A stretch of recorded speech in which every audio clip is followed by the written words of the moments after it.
Good evening and welcome to The Story. I'm Evan Watson. We begin tonight with an exploration of grief for a family involved in one of the most high-profile murder cases in recent memory. Ethan Chapin and 3 other University of Idaho students were killed 3 years ago in a home in Moscow, Idaho. Now, with a resolution in the criminal case, Chapin's parents are sharing their process to honor, to remember, and to move forward. That's our big story.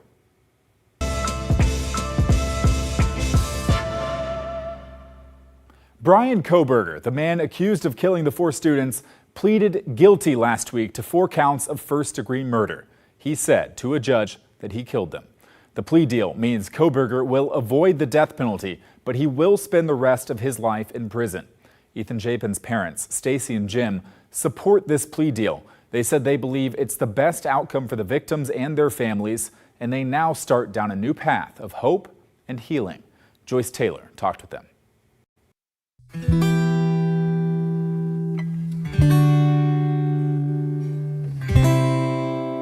It's Ethan and Hunter and Jim. They were the cutest kids. I just think about him. It's hard. It's hard.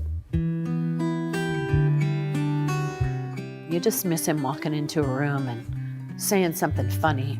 He was the king of one-liners.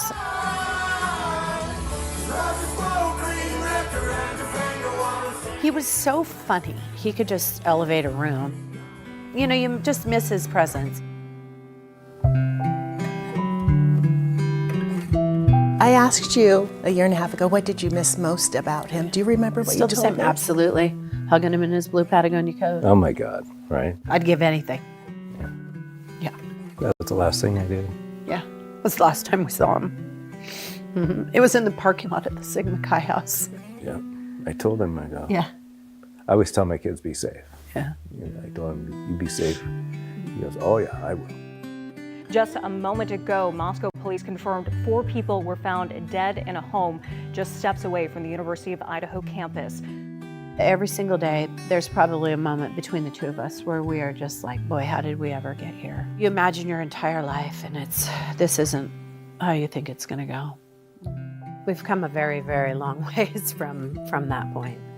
I mean, you learn to just tuck him in a place, and for me personally, he's tucked in my heart and my soul, and you really have to work at moving forward. It's easier now because, you know, the kids are out of college and they seem to be doing very well. And for me, that's a win-win.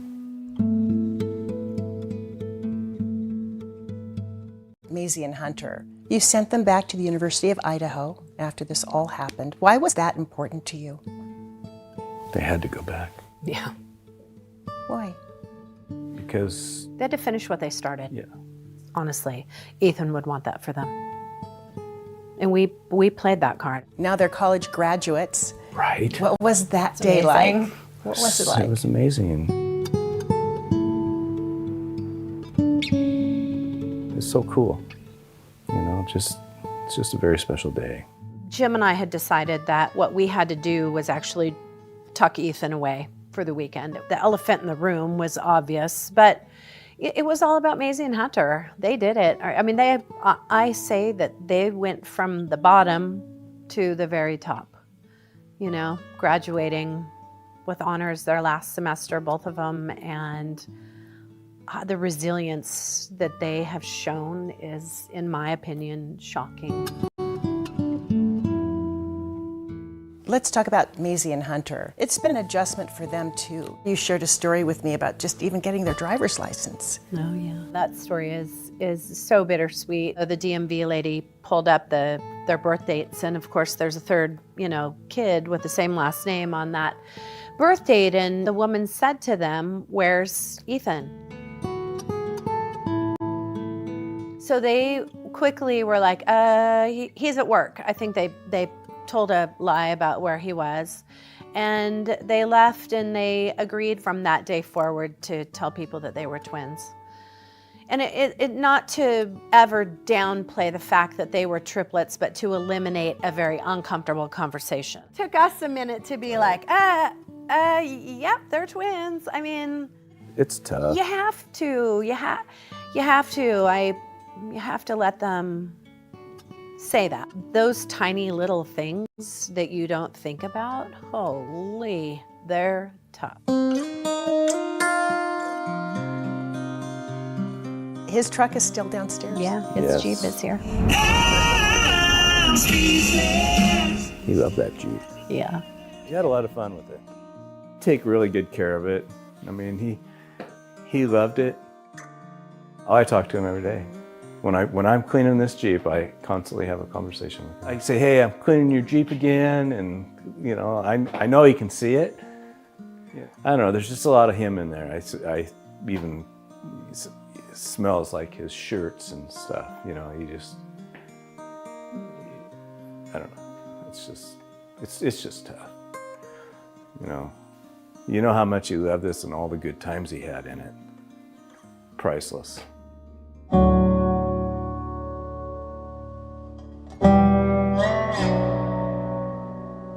How have you worked through so much grief?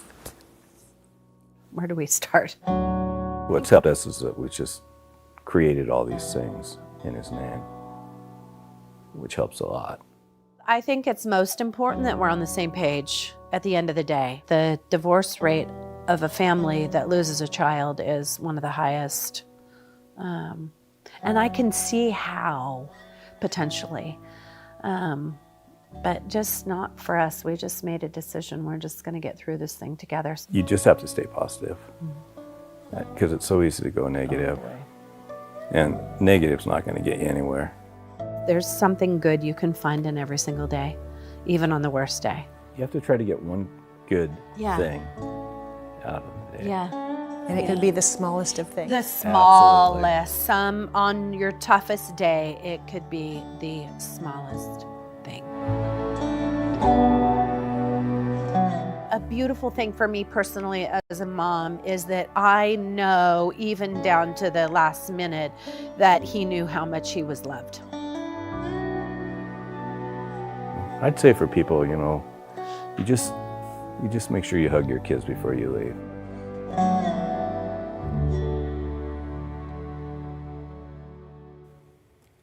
The families of the other victims remain split over the case's resolution. Along with the Chapins, the family of Madison Mogan say they support the plea deal.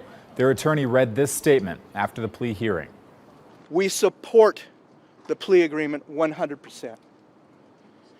While we know there are some who do not support it, we ask that they respect our belief that this is the best outcome possible for the victims, their families, and the state of Idaho.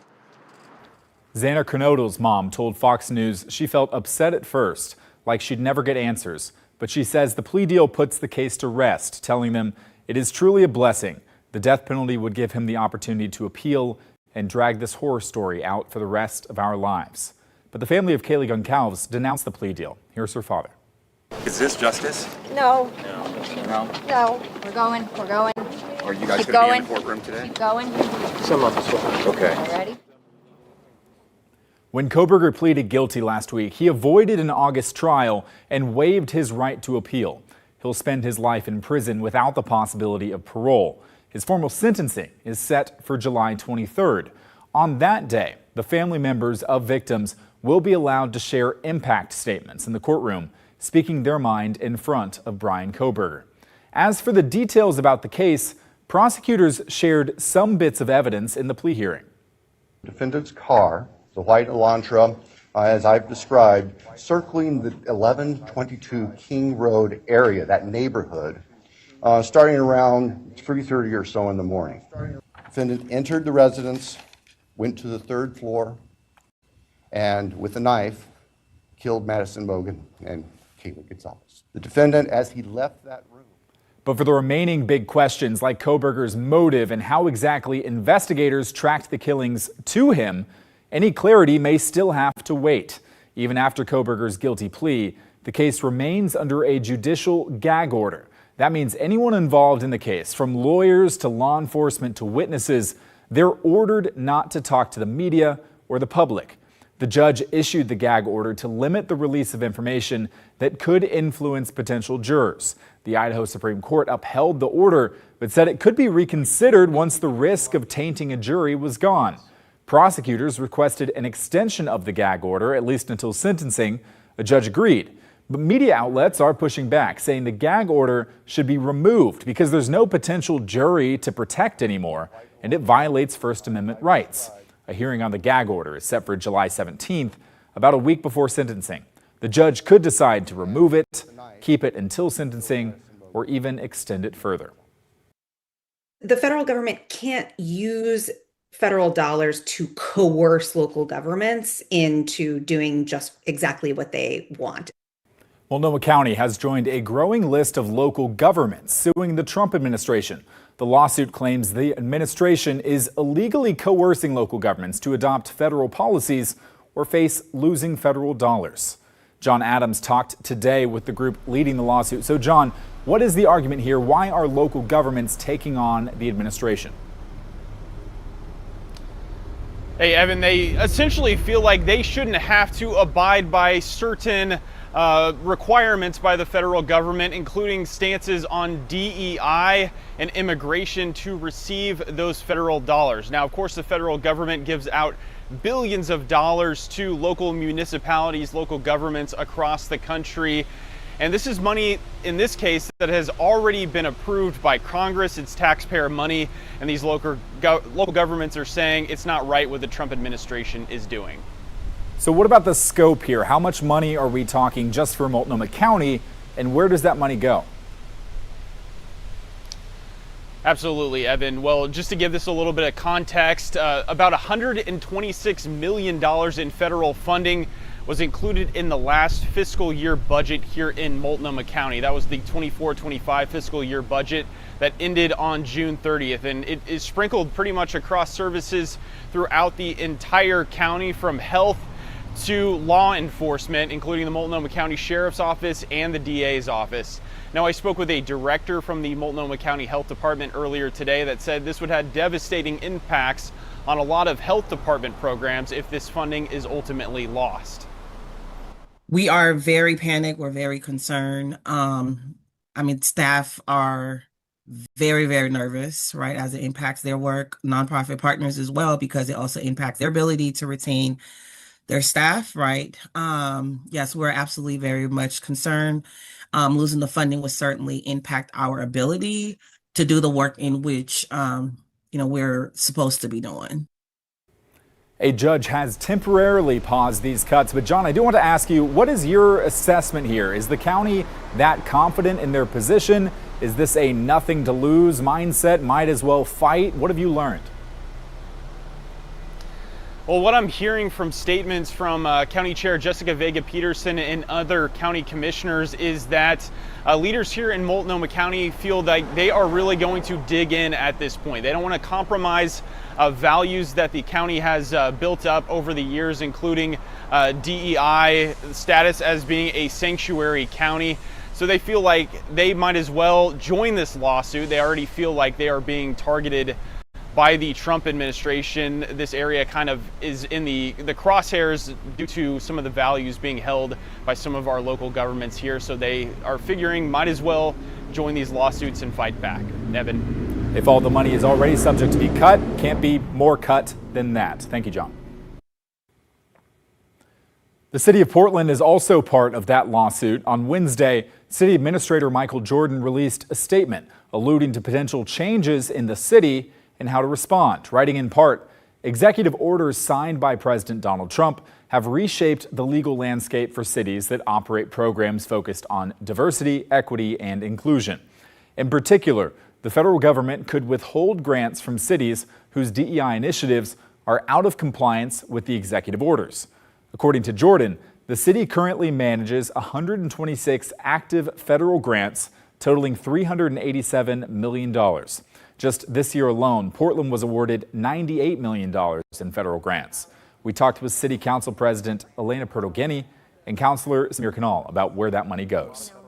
Council's still getting information on exactly what we're looking at. Most of our federal grants are related to transportation, housing, a little bit around our Office of Violence Prevention. There are some other programs as well, and we're still figuring out which ones are coming up first here. It's not a huge part of our budget in terms of the $8.5 billion, but as part of our, those specific programs that make up a really big part of our emergency management, our violence prevention, some of our other programs within housing and transportation. So nearly $100 million that mostly goes towards housing, transportation, and public safety could be on the chopping block. What's the city doing to keep those services afloat? A firm answer is elusive.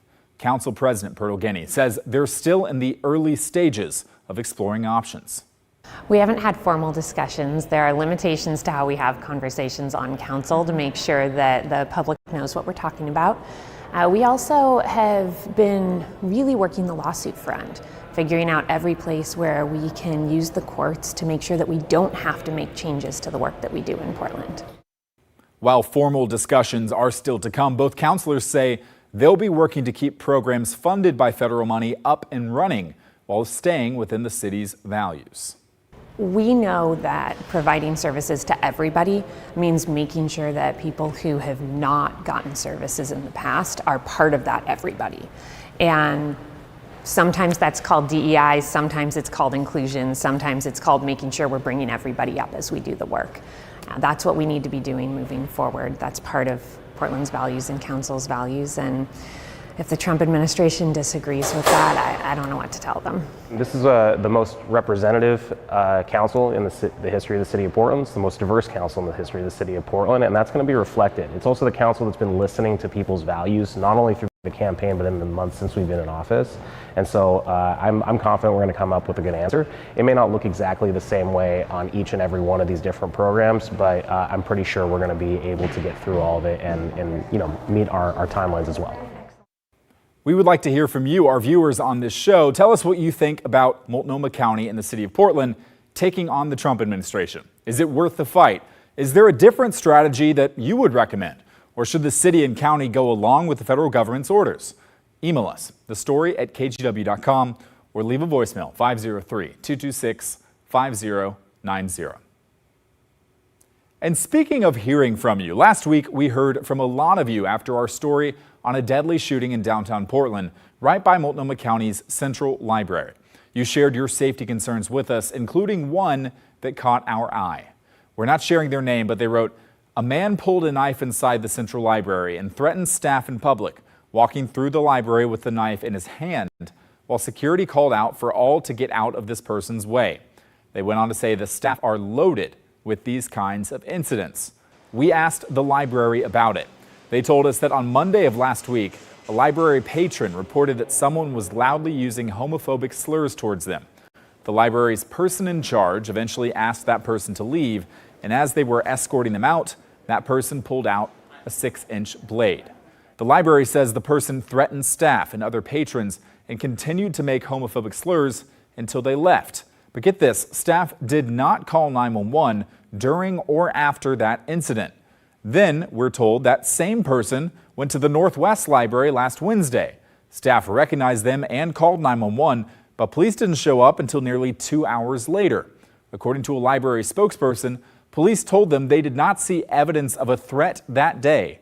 And because library staff did not call 911 for the previous incident downtown, they were unable to take criminal action other than removing the person from the library. The person has been banned from the library for 1 year. The library also shared some data with us on what kinds of rules are broken in the library and how often. Across all libraries during May of this year, they documented 405 rule violations, 144 instances of illegal acts, although the library says 93 of those cases were when someone had been banned or excluded from the library and then tried to come back. 4 instances during the month of May of sexual conduct at the library, 140 cases of disruptive behavior, 15 cases of consuming alcohol, cannabis, or tobacco, 49 times when someone used the library's restroom improperly, like bathing, shaving, or washing hair, 3 times when someone brought in a weapon, and 38 cases of sleeping in the library. When we come back, Portland's Big Pink now has a new owner after less than 2 months on the market. Could it be a sign of a turnaround in downtown Portland? The new owner certainly hopes so. His vision for the building and what he says he needs to get there when the story returns.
When one of Portland's most iconic skyscrapers went up for sale a few months ago, it set off alarm bells for people worried about the economic state of downtown Portland.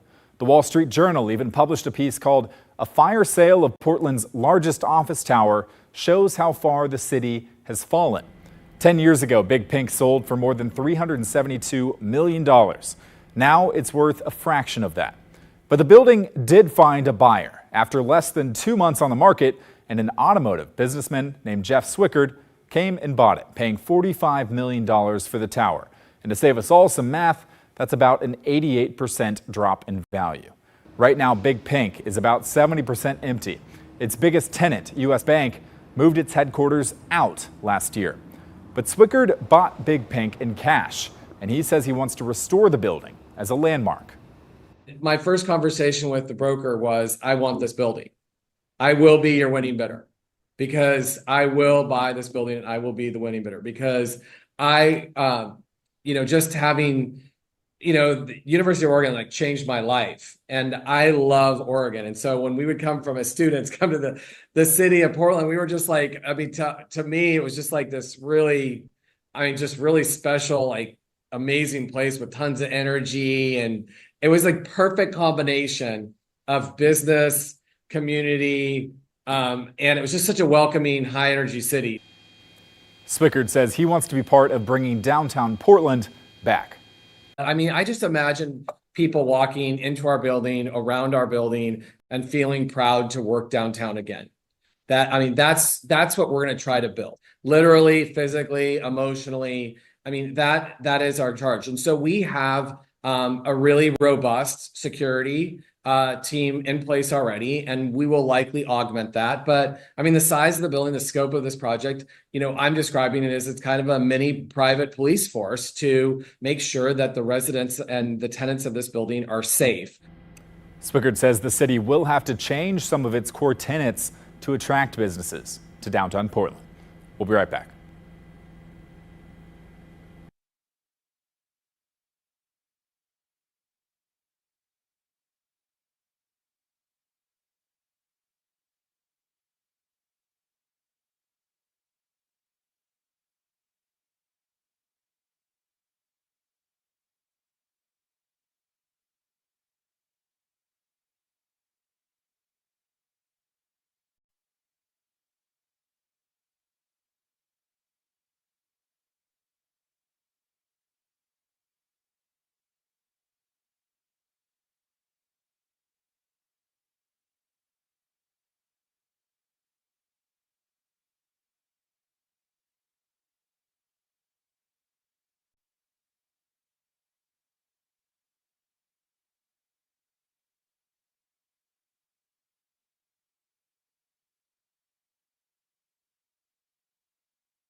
The KGW School Supply Drive is gearing up to come back soon, but we do need your help so we can help send students back to the classroom with everything they need.